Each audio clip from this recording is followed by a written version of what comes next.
क्या आप बिलीव करेंगे कि मैंने ये बुक, दिस एंटायर बुक को इतनी सी बुक में मैंने इसको समराइज किया है। बिलीव नहीं होता ना। आइए देखते हैं कि मैंने कौन कौन सी टेक्निक्स यूज करके इतनी बुक को अपने पर्सनल नोट्स की इतनी सी थिन कॉपी में ऑल द इंफॉर्मेशन मैंने ट्रांसफर की है। तो आइए जानते हैं इफेक्टिव नोट्स मेकिंग के techniques from me Tarbjeet Singh Gujral. मेरे को इफेक्टिव टेक्निक्स आपको बताने से पहले ये आप जान ले कि एक बुक के अंदर इंफॉर्मेशन स्ट्रक्चर्ड कैसे होती है। अगर मैं कोई भी एक बुक को लेके उसका टॉपिक पढ़ता हूं, राइट, तो उसके अंदर सबसे तो पहले आपको दिखेगा कि एक हेडिंग है कि आपको बताती है कि आने वाले टेक्स्ट में आपको इसके बारे में इंफॉर्मेशन मिलेगी XYZ, और फिर वो टॉपिक जो है वो फर्दर सब टॉपिक्स में डिवाइड होता है। जैसे मान के चले A, B और C, ठीक है। आइए अब मैं आपको दिखाता हूं कि मैंने अपने नोट्स जो हैं वो कैसे तैयार किए, ताकि आप भी देख पाओ कि मैंने टॉपिक्स में सब टॉपिक्स कैसे डिफाइन किए और उसको मैंने कैसे एग्जाम्पल से लिखा। चलिए आइए देखते हैं। अब ये जानने के बाद में कि एक इंफॉर्मेशन एक बुक के अंदर स्ट्रक्चर कैसे होती है, अब हम जानते हैं इफेक्टिव टेक्निक्स जो कि हम यूज कर सकते हैं नोट्स मेकिंग के लिए। तो सबसे पहला पॉइंट है कि हमेशा 3 कलर पेन का यूज करें। मैं अगर आप अपने नोट्स दिखाऊं तो मैं रेड, ब्लैक और ब्लू कलर के पेन यूज करता हूं, और तीनों का एक पर्टिकुलर यूज डिफाइंड है मेरे ऑलरेडी दिमाग के अंदर कि अगर मैंने रेड वाला पेन यूज करना है तो उसको मैंने हेडिंग्स के लिए यूज करना है, ठीक है।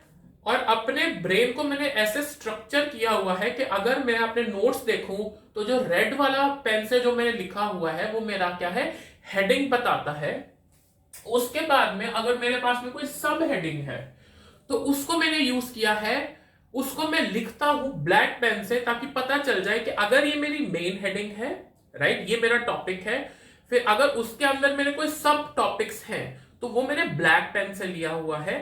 तो इसीलिए वो एक तरह का ना एक मेंटल क्या कहते हैं इमेज बन जाती है कि ये मेरा टॉपिक है, ये मेरा सब टॉपिक है, और फिर सब टॉपिक्स को एक्सप्लेन करने के लिए मैं ब्लू पेन का यूज करता हूं। तो पता चल जाएगा ये मेरा टॉपिक, ये मेरा सब टॉपिक, और इस सब टॉपिक के इतने से पॉइंट्स, ठीक है।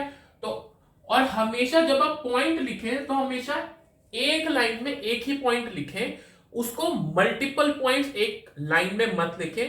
हमेशा एक लाइन में एक ही पॉइंट लिखे।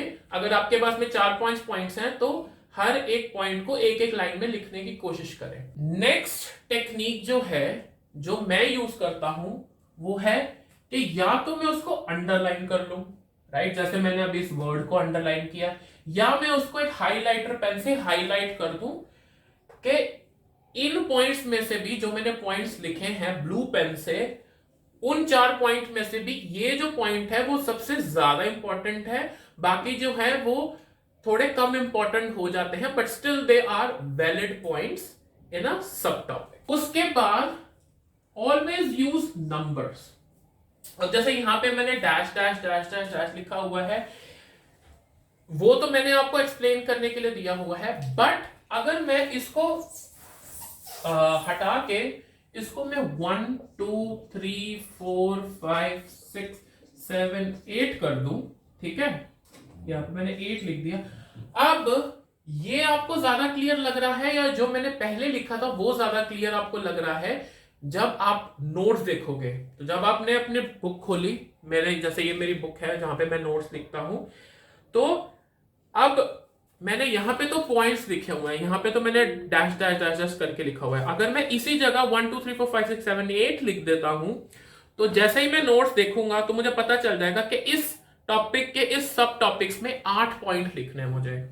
तो ऑलवेज यूज नंबर्स, और वो इजी हो जाता है आपको ट्रैक करना जब आप अपने नोट्स देखोगे, ठीक है। The next point is always use abbreviations. Abbreviations का ये इंपॉर्टेंट होता है नोट्स मेकिंग के अंदर कि आप जो बड़े बड़े वर्ड्स हैं उसको आप स्विच कर सकते हैं यूजिंग सम सिंबल्स और सम साइंस। एग्जाम्पल की बात है, जब भी मैं एंड लिखता हूं तो मैं हमेशा AND वाला एंड नहीं लिखता, मैं ये सिंबल बना देता हूं विच रिप्रेजेंट्स एंड, राइट। फिर दूसरे सिंबल्स ऐसे हैं कि अप का साइन है इंक्रीज होना, या और डाउनवर्ड्स का साइन है डिक्रीज होना। तो increase in something, decrease in something, ये प्लमेट हो गया, राइट। वो ग्रो हो रहा है, वो श्रंक हो रहा है, तो इंक्रीज डिक्रीज के साइंस आप देख सकते हो। ऐसे ही इक्विलिब्रियम का साइन है कि बराबर है दोनों, राइट। अगर if two things are equal and going back and forth, you can use the symbol equilibrium. So it also helps in making easy connections using symbols. ये आप यूज करके देखो, बिलीव मी, जब आप उसको रिवाइज करोगे कितनी जल्दी आपको वो रिवीजन होगा। सो ये पॉइंट जो है, I highly recommend people using it.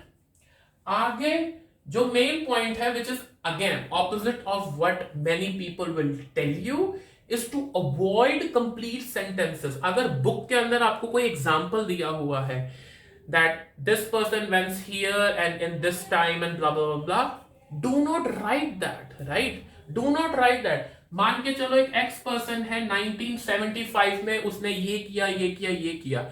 So do you think कि मैं ये पूरी सेंटेंस लिखूंगा, a person X in 1975 did this, this, this, this? No, मैं उसकी जगह लिखूंगा कि there is a person X 1965 year and he did A B C, right? A B C. अब इसके अंदर आप देख लो कि ये पर्सन X है, ये इतना ईयर है, और A B C उसने ये पॉइंट्स जो हैं उसने किए। तो this is much more effective, और जब आप इसको देखोगे ना तो आपको पता चल जाएगा कि उसके अंदर एग्जैक्टली क्या हुआ था। Rather than reading a sentence, you just look at these 3 points and you know what happened, right. अगला है जो कि मेरा बहुत फेवरेट है, कि always try to make flow diagrams. अगर कुछ ऐसा आप सेंटेंस पढ़ रहे हो जो कि बहुत इंटर रिलेटेड है, right, if you do this will gonna happen. So rather than writing that, मैं ऐसे भी फ्लो डायग्राम बना सकता हूं कि if you do this, right, कि कुछ मैंने A B C X Y Z मैंने किया, तो उसके अंदर आपको A B C X Y Z ये 3 चीजें हो सकती हैं।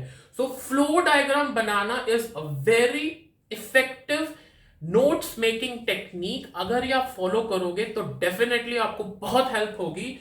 और आप पूरा, अब यूजुअली जब मैं नोट्स बनाता हूं तो जैसे मेरे पास में एक पेज का एक बड़ा पैराग्राफ है और उसके अंदर सारा कुछ इंटर रिलेटेड है, कि मैंने ये किया तो ये हो सकता है, वो हो सकता है, ये चार पांच चीजें हो सकती हैं, और फिर उन 4-5 चीजों में से ये भी हो सकता है, वो भी हो सकता है। So I can flare this up, right, कि ये हुआ, इसके अंदर ये 3 चीजें हुई, फिर अगर ये हुआ उसके अंदर ये 3 चीजें हुई।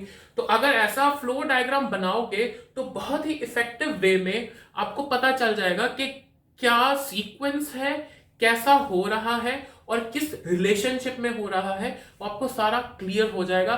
तो आई होप ये जितने भी मैंने पॉइंट्स आपको बताए हैं ये आपको हेल्प करेंगे इफेक्टिव नोट्स मेकिंग टेक्निक के अंदर। और अब इसके बाद मैं आपको अपनी पर्सनल जो है बुक का एक एग्जाम्पल बताने वाला हूं, जहां पे मैंने खुद ये सेम चीज करी है और प्रूवन है by the scores I got in my exams. तो अब जैसे आप देख सकते हैं कि ये मेरा टॉपिक है कॉन्सेप्ट्स ऑफ मार्केटिंग। इन्होंने एक्सप्लेन किया है थोड़ा सा। ये आपका टॉपिक है, ये आपके सब टॉपिक्स है 6। The exchange concept, the production concept, the product, यहाँ पे the product concept, the sales concept, the marketing concept, और फिर इसके मार्केटिंग कॉन्सेप्ट के भी इसके फर्दर आप देख सकते हैं यहाँ पे उन्होंने 2 में डिफाइन किया है, ए और बी। तो इन्होंने अच्छे से स्ट्रक्चर किया हुआ है। बट ऑफ कोर्स जब मैं इसको रिवाइज करूंगा, एक बार तो मैंने पढ़ लिया, मैंने अंडरलाइन कर लिए मोस्ट इंपॉर्टेंट पॉइंट, तो जो मैंने मोस्ट इंपॉर्टेंट पॉइंट्स यहाँ पे अंडरलाइन किए हैं उसको मैंने अपनी नोट्स के अंदर कर लिया, ताकि जब मैं एग्जाम के बिल्कुल नज़दीक हूँ, जब मेरे पास में 1 हफ्ता हो या 1 वीक हो मेरे पास में एग्जाम के लिए, एग्जाम देने के लिए, तो मैं rather than going through this book I just go through my notes, और मेरे को जो भी जितना मैंने पढ़ा है मेरे को सारा याद हो जाएगा। क्यों? क्योंकि मैंने इस नोट्स को ऐसे डिजाइन किया है कि जो इंफॉर्मेशन मेरी बुक में लिखी हुई है वो सेम इंफॉर्मेशन मेरे नोट्स में है, बट वो बहुत कंपाइल्ड वे में मैंने लिखा हुआ है, राइट। एग्जाम्पल जैसे कॉन्सेप्ट्स ऑफ मार्केटिंग, अब उन्होंने ये लिखा हुआ है, डिफाइन किया हुआ है कितने टाइप के हैं, मैंने भी उसको पॉइंट वाइज में एक्सप्लेन कर दिया हुआ है कि 6 टाइप के मेरे कॉन्सेप्ट्स ऑफ मार्केटिंग है, राइट। उसके बाद में मैंने सब टॉपिक देखा द एक्सचेंज कॉन्सेप्ट, उन्होंने एक पैराग्राफ में लिखा हुआ है, मैंने उसको 1 2 3 पॉइंट्स में लिखा हुआ है, जो मेन उसके अंदर क्या ओवरशैडो हो जाती हैं उसको भी मैंने फर्दर पॉइंट्स में लिखा है। तो ये एक पैराग्राफ, मतलब सॉरी, ये एक पैराग्राफ को मैंने 3 पॉइंट्स और 4 सब पॉइंट्स में मैंने इसको डिफाइन कर दिया है। तो अगर मैं ये 5 पॉइंट्स में पढ़ लूं तो मुझे पता लग जाएगा कि एग्जैक्टली इस पैराग्राफ का क्या मतलब है। तो ऐसे ही अगर आप करेंगे, ऐसे ही अगर आप नोट्स बनाएंगे पॉइंट्स के अंदर और एग्जाम के पहले आप पढ़ लेंगे इसको, तो बहुत अच्छे से आराम से आपको पूरा रिवीजन हो जाएगा और आपको ये डर नहीं लगेगा कि ये छूट गया और वो छूट गया। So this is how you make effective notes. अगर आपको ये वीडियो अच्छी लगी हो, मेक श्योर करें कि आप इस चैनल को सब्सक्राइब करें और मुझे इंस्टाग्राम पे भी फॉलो करें। Thank you so much.